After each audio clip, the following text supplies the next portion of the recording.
Here's another tech tip if you're pulling the exhaust manifold on the Hemi 5.7 in this generation. My database is telling me to lift the motor up off the motor mounts to pull this manifold. I believe the reason they want you to pull the motor up is partially because of this dipstick. It has a bolt down at the bottom that can't be removed until you pull the motor mount off of the engine block. The other reason could be the catalytic converter sits in a weird spot.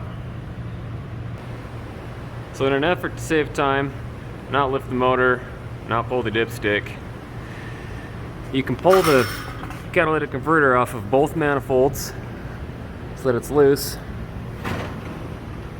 Pull it off of all of the hangers in between the rear axle and the Y pipe, and rest it down on the cross member.